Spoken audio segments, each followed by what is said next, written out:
O pesquisador Leonardo Lataro Paim, da Unesp de Rosana, estuda a importância da química na engenharia de energia. Ele e sua equipe desenvolvem nanomateriais de alta tecnologia para armazenamento e geração de energia. Essas novas baterias e supercapacitores aumentam a segurança e a eficiência dos processos químicos, gerando energia limpa e de baixo custo. O Ciência Sem Limites começa agora. O Ciência Sem Limites está no ar. E como vocês puderam ver na abertura do programa, a química na engenharia de energia. Ao nosso lado está o professor e pesquisador Leonardo Paim. Professor, prazer em tê-lo no Ciência Sem Limites. É um prazer, João, recebê-lo aqui na nossa unidade. Antes da gente entrar no assunto, conta pra gente a sua trajetória acadêmica. Bom, eu sou formado no Instituto de Química da Unesp lá em Araraquara. Eu fiz a graduação em Bacharel em Química Tecnológica. Depois eu fui fazer o mestrado na Faculdade de Ilha Solteira, no Departamento de Física e Química, na área de materiais. Depois do mestrado eu retornei para o Instituto de Química, na área de Química Analítica. E trabalhei na determinação de compostos sulfurados com o gás natural. No pós-doutorado, que continuei no mesmo grupo de pesquisa, a gente trabalhou com a parte da determinação de carboidratos para etanol de segunda geração. Eu desenvolvi os sensores para os carboidratos. Que ambiente é esse? Onde é que nós estamos? Aqui, João, a gente está na Central de Laboratórios Didáticos do curso de Engenharia de Energia. Esse laboratório foi inaugurado em 2017. É um laboratório que dá suporte ao curso de Engenharia de Energia. E aqui é o laboratório didático de Química, onde a gente, além de utilizar para as salas de aula, para as aulas, né, experimentais do curso, a gente utiliza também para a realização de algumas pesquisas. O campus de Rosana, onde nós estamos, é relativamente novo comparado com a Unesp, né? Ele era experimental e transformado agora em faculdade. Conta pra gente isso. Isso, o campus vai fazer 20 anos agora, agora em 2023. O curso de Engenharia de Energia chegou aqui em 2014, então a gente está completando 9 anos. E o ano passado, né, as unidades foram consolidadas. A gente era o campus experimental de Rosana e passou a ser agora a Faculdade de Engenharia e Ciências do campus de Rosana. Além do curso de engenharia, aqui também tem um curso de turismo, é isso? Isso, a gente tem os dois cursos, o curso de turismo e o curso de engenharia de energia.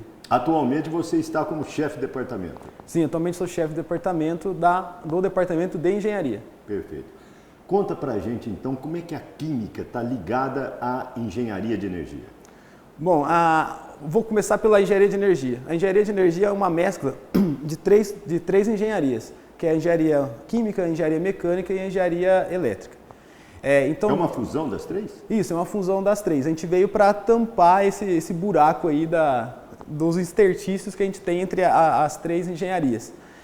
O curso de engenharia de energia, então, quando volta para a área da química, a gente está falando dos processos de conversão, onde eu pego recursos energéticos e vou transformar numa forma de energia, e também na parte de armazenamento de energia. Então a química ela entra nessa parte dos processos de conversão e armazenamento de energia. Dentro dos processos de conversão, a gente acaba estudando processos eletroquímicos, a gente vai estudar a reação de combustão. No caso da reação de combustão, ela é extremamente ela é aplicada onde? Nos motores de veículos, nas termoelétricas. É a parte de explosão do motor ali? Isso, explosão no motor a diesel, né? A diesel, né? Isso, na gasolina já é a combustão direta. E tenho também a parte dos processos industriais em si. A química está muito voltada com essa parte da eficiência do processo. O quanto que a gente consegue economizar num processo industrial, por exemplo, do etanol. Então é melhorar a eficiência energética do processo. Então o curso também vê essa parte e que está relacionado com a área da química. Para quem está nos assistindo, a química então é indispensável para ter um rendimento da fonte de energia, é isso? Podemos resumir? Isso, a química ela é fundamental para a gente aproveitar ao máximo os recursos energéticos e também melhorar esses processos de conversão e obtenção de energia. Que tipo de experimentos vocês realizam aqui ou no que vocês estão trabalhando atualmente? Isso, o meu grupo de pesquisa, a gente trabalha atualmente com os nanomateriais voltados para o armazenamento de energia ou geração de energia. Nanomateriais, explica para quem está nos assistindo o que é isso. Bom, nanomaterial é um material extremamente pequenininho, né? É como se eu pegasse 1 centímetro ali e dividisse por 1 milhão. Então, Quer dizer, não dá para ver a olho nu, não, né? não dá para ver. Não dá para ver. Teria que ter um super microscópio aqui.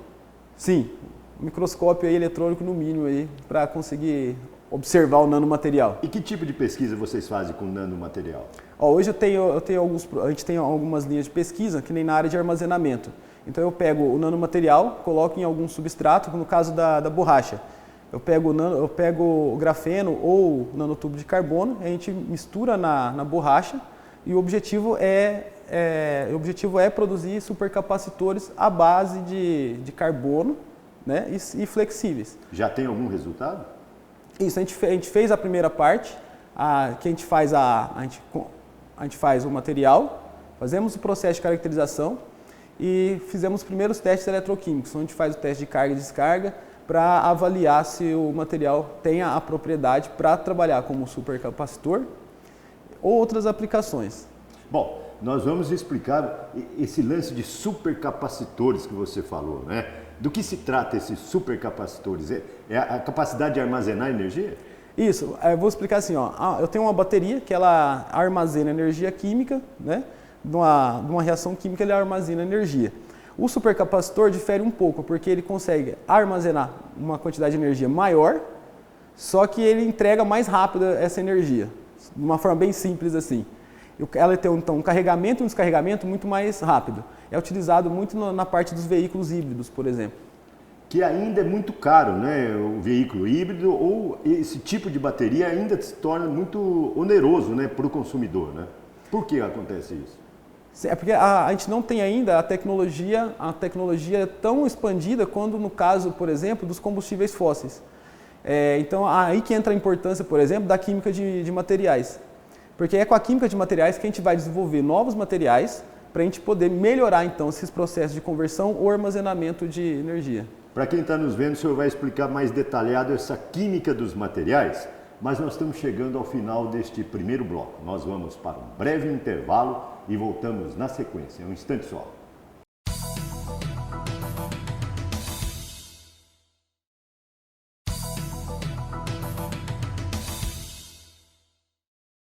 O Ciência Sem Limites está de volta. E como vocês podem ver, o tema do programa desta semana é a química na engenharia de energia. Nós estamos aqui ao lado do professor e pesquisador Leonardo Paim, do campus de Rosana da Unesp. Professor, terminamos o bloco anterior falando sobre química dos materiais. O que é isso? Bom, João, a química dos materiais ela é importante aqui na área de energia porque ela visa melhorar a parte dos materiais que está envolvido em alguma forma com a parte da geração, da parte de equipamento dos materiais. Por exemplo, eu tenho aqui uma placa fotovoltaica e com a química dos materiais a gente pode desenvolver tanto a parte dos encapsulantes quanto a parte dos materiais para melhorar a eficiência desses materiais para absorção da luz. O que é absorção da luz? É converter a luz do sol em energia elétrica. Então a química dos materiais, esse é um exemplo do que a gente pode fazer com ela. Quer dizer, encapsulante, é o material que está aí dentro. Não, o encapsulante é o material que recobre a placa para proteger das ações do ambiente, que nem vento, chuva e assim por diante. E evoluiu muito, né, professor? Porque antigamente uma placa não armazenava tanta energia ou produzia tanta energia que nem as placas atuais, né? Isso, a eficiência das placas vem aumentando agora, advendo da melhoria dos materiais. Com essa parte dos materiais também, por exemplo, eu tenho alguns projetos aqui que a gente visa a parte do armazenamento, por exemplo, de energia. Aí nesse caso entra a gente estuda a parte dos supercapacitores e a gente está começando agora uma parte da pesquisa do armazenamento eletroquímico de hidrogênio. A ideia do projeto é melhorar o armazenamento do hidrogênio, porque o hidrogênio realmente é um gás. E esse é o grande problema do hidrogênio quando a gente fala da energia em si, porque armazenar o hidrogênio e transportar hidrogênio são os dois fatores hoje que limitam muito a aplicação do hidrogênio como um biocombustível. Então, no caso do armazenamento eletroquímico do hidrogênio, a ideia é pegar o nanomaterial, e a gente armazenar esse hidrogênio dentro desse material, não como gás, mas sim ali como um componente do material. Tá, então vocês estão pesquisando o tipo de material que melhor vai acondicionar o hidrogênio. Isso. E aí nesse tipo de materiais entra a parte dos nanomateriais, que são a base de carbono, que são aí conhecidos como o grafeno, nanotubo de carbono e alguns outros materiais, como os MOFs, né, que a gente sintetiza a partir da reciclagem do PET, Metal Organic Framework. São os nanomateriais organizados, auto-organizados, que também são capazes de armazenar hidrogênio. E você tem orientados que trabalham com projetos dessa natureza? Isso, nessa natureza especificamente eu tenho um orientado, que é o Leonardo Simonato. E tem outros orientados? Sim, aí eu tenho um outro orientado, que é o João Pedro Godoy, que trabalha na parte do armazenamento, mais voltado para as baterias de íon potássio. Vamos ver o que eles têm a dizer? Roda o VT dos orientados.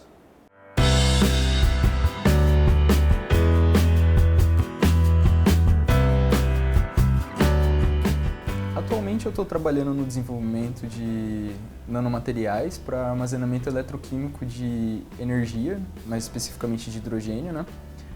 O conceito é a gente absorver fisicamente o hidrogênio, então ele vai fazer parte molecularmente do material que a gente está produzindo. Isso tem diversas importâncias, né? Uma delas é o aumento na segurança e o aumento na eficiência do processo em si. O meu material, ele faz parte de um conjunto de uma classe de nanomateriais que se chama MOF, Metal Organic Framework. Ela é um composto metade orgânico, metade íons metálicos, e aí abre um grande leque para você trabalhar com esses materiais, né? Porque você pode ter diversas partes de materiais íons metálicos e de materiais orgânicos, né? Como, por exemplo, o meu material ele é feito à base de PET reciclável. Então a parte orgânica dele é reciclada do PET. Aqui a gente está vendo uma garrafa PET triturada, né? Que depois de um processo de acidificação, ela pode ser transformada em ácido tereftálico, que é esse pozinho aqui. E o ácido tereftálico em si vai ser a parte orgânica que a gente pode utilizar não só no MOF que eu produzo, mas em alguns MOFs bem conhecidos na literatura, né? Eu também trouxe o exemplo do MOF que eu produzo. Eu trabalho com o IO66, né? É um MOF bem conhecido na literatura. Ele é um MOF que vem da Universidade de Ohio, nos Estados Unidos, por isso o IO, Universidade de Ohio, né? Então, eu trabalho modificando esse MOF, a arquitetura dele nanomolecular, né, de forma que facilite a interação dele com o hidrogênio em específico, né, e que torne esse processo de adsorção física do hidrogênio um processo que possa ser mais utilizado por sua eficácia e sua segurança, né. Ainda a gente não conseguiu a eficácia suficiente para chegar ao consumidor final, porém toda a indústria toda a pesquisa está sendo movimentada a isso, né? Para que a gente possa ter esses tipos de materiais trabalhando aí como portadores de energia, né? Para atuar como baterias em específicas, mais popularmente falando. Vale ressaltar, né, que é importante a gente fazer isso com hidrogênio, porque o hidrogênio é altamente inflamável, isso pode ser perigoso. Então, quando a gente absorve o hidrogênio, a gente passa a ter ligações de Van der Waals, que é um tipo de ligação química bem fraquinha. Então, imagina que você está ali com a sua molécula, e ela vai receber outra molécula muito pequenininha, que é o hidrogênio no caso, e aí elas vão se ligar e virar uma outra molécula, mas só que essa ligação é muito fraca, o que torna viável você ligar e quebrar, ou seja, armazenar o hidrogênio solidamente ali na molécula. E isso aí, se você conseguir fazer isso, né, de forma eficiente, elimina o problema do hidrogênio ser inflamável e também faz com que seja mais eficiente, porque você vai conseguir colocar muito mais volume de hidrogênio em uma área específica, né?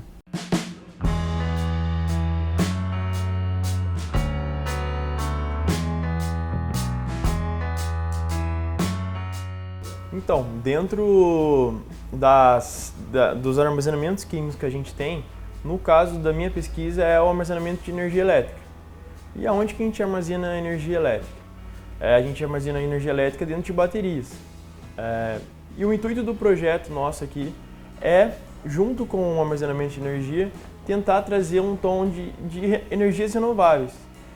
Tentar armazenar esse tipo de energia com um toque de menor degradação ao meio ambiente, com um toque de, quando for descartar o material, ser uma forma que não agrida o meio ambiente.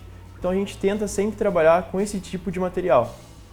No caso da nossa pesquisa aqui, a gente trabalha com sódio, com potássio na nossa produção. E como que funciona? A gente trabalha de forma com os materiais nano.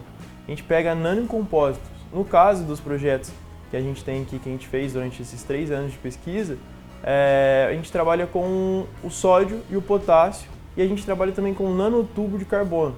O que esse nanotubo de carbono interfere dentro da bateria?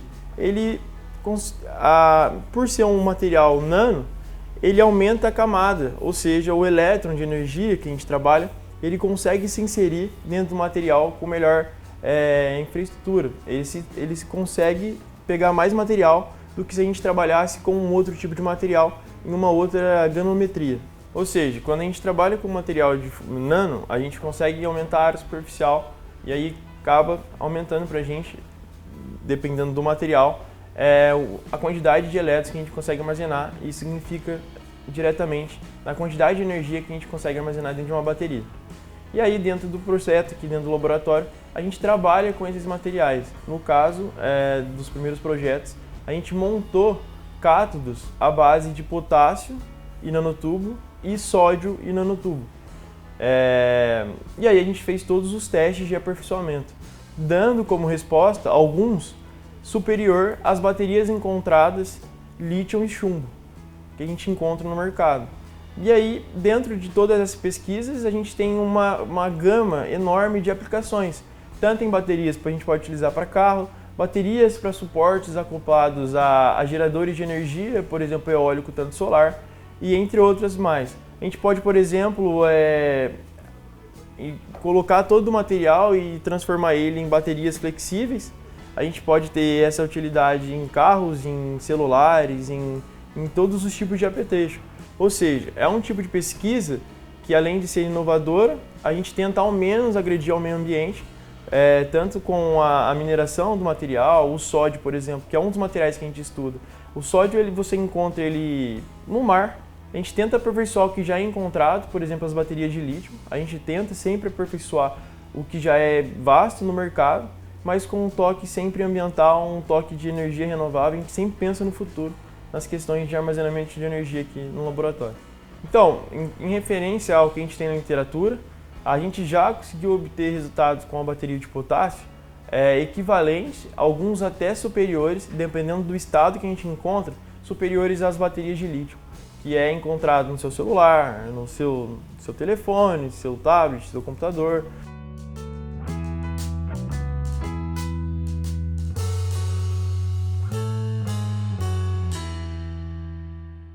Professor, parabéns pelo depoimento. Eles são bolsistas? Sim, João, são bolsistas do CNPq, são bastante dedicados, né?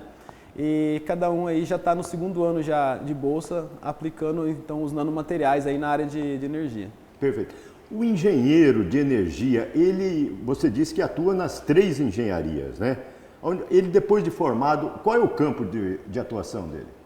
Bom, o campo de atuação do engenheiro de energia ele acaba sendo muito amplo. A gente é um curso que tem uma visão multidisciplinar, uma formação multidisciplinar, e na atuação em si, ele vai tanto na parte da indústria química, por exemplo, ele pode atuar.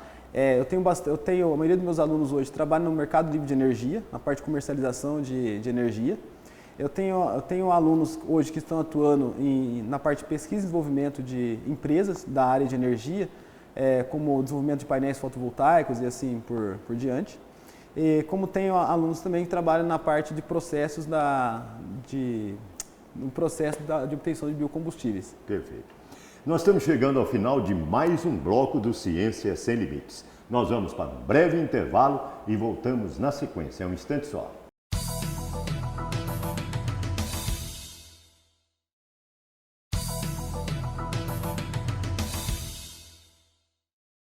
O Ciência Sem Limites está de volta. E como vocês podem ver, o tema do programa desta semana é a química na engenharia de energia. Ao nosso lado está o professor e pesquisador Leonardo Paim. Professor, e os projetos que vocês já concluíram, o senhor pode falar sobre eles? Bom, João, aqui a gente já trabalhou com algumas áreas como o etanol de segunda geração, que no nosso grupo chegamos a fazer os sensores para a determinação dos carboidratos que vão ser fermentados para a produção do etanol. E esses Tudo da cana? Isso, da cana, só que essa parte do bagaço, por isso que é o etanol de segunda geração. Então, se você pega o bagaço, decompõe ele e ali dentro eu tenho os carboidratos que vão ser fermentados para a produção do etanol e dessa forma é chamado de etanol segunda geração. Uma outra linha que já... Mas a eficiência do etanol é a mesma do primeira geração ou não? Não, nesse caso, o que acontece? Hoje eu produzo etanol só do caldo. É uma área essa ainda que tem muita limitação por causa da lignina. O processo de decompor o bagaço ainda não é industrialmente viável. É muito demorado? Porque eu tenho um impedimento ali da lignina, que é um componente do bagaço, que nas plantas, a lignina tem a função de proteger contra ataques químicos e físicos. Então, esse é um empecilho. Então, se estuda muito esse processo de fazer a degradação do bagaço para a retirada desses compostos de interesse, que é os carboidratos, por exemplo. E nesse processo, aparecem algumas coisas interessantes, como, por exemplo, compostos fenólicos. Esses compostos atrapalham o processo de fermentação. Quer dizer, em vez de colaborar, atrapalha. Isso, então teve uma parte do trabalho que a gente fez os sensores para os compostos fenólicos. Esse projeto está concluído? Isso, essa parte já foi concluída, financiada pela FAPESP. E aí, continuando, tivemos outro projeto, que é voltado para catalisadores de célula combustível, onde a gente usa também o nanomaterial como substrato e colocamos outros materiais por cima do grafeno, por exemplo. Eu coloco nanopartículas metálicas que facilitam a oxidação, que vão facilitar a oxidação de álcoois. Esse era um trabalho que a gente fez, no caso propanol e etanol, no caso de célula combustível a etanol. E um outro trabalho que é também o nosso curso de engenharia de energia tem a preocupação muito com a parte ambiental na produção de fontes renováveis de energia. A parte ambiental é muito importante para o curso, porque na obtenção desses novos recursos e nesses novos recursos energéticos, a gente tem que ter essa preocupação ambiental, que vai muito ao encontro do que a química verde prega. Então, nesse sentido, a gente fez um sensor, por exemplo, para a determinação de cromo 6, em resíduo... Destinado a quê? Era a determinação de cromo 6 em resíduo de couro. Porque o resíduo da indústria do curtume, ele pode ser usado como uma fonte de biomassa para a obtenção de energia. E é altamente poluente também, né? Sim, o cromo 6 é um dos metais pesados mais perigosos aí do mundo. Professor, e esse container que o senhor tem? O senhor realiza experimentos nesse container?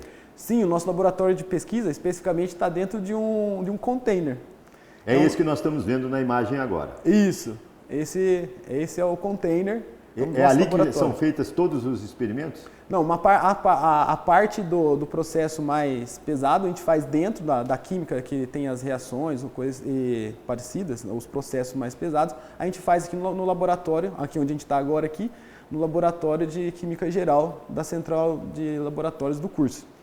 No container aqui, como a gente pode ver, a gente faz mais os experimentos mais finos, como os experimentos da área de eletroquímica. Perfeito. Professor, o senhor trabalha com energia, né? Engenharia de energia. Qual é o seu ponto de vista para o futuro do Brasil em termos de armazenamento de energia, no seu ponto de vista? Bom, João, no meu ponto de vista, o armazenamento de energia hoje é a grande problemática que a gente tem. Gerar energia é muito fácil. A gente gera. Além da hidrelétrica, da eólica, agora tem fotovoltaica. Isso, temos várias fontes e a matriz vai sendo diversificada. O grande problema é armazenar energia. E para isso a gente precisa desenvolver muita parte dos materiais para a gente conseguir cada vez mais materiais que consigam armazenar muito a parte de energia. E é por isso que eu estudo a parte da química dos materiais, né, que tem a possibilidade então de melhorar tanto os processos de conversão quanto o armazenamento de energia. Para quem está nos assistindo, já tem uma luzinha no fim do túnel em termos de melhoria, de descoberta nova em termos de armazenamento? Isso. Que o senhor queira destacar, é evidente. Isso. É a parte, quando eu falo dos nanomateriais à base de carbono. Aí vai entrar grafeno, nanotubo, entra a parte dos fulerenos e outros derivados do carbono.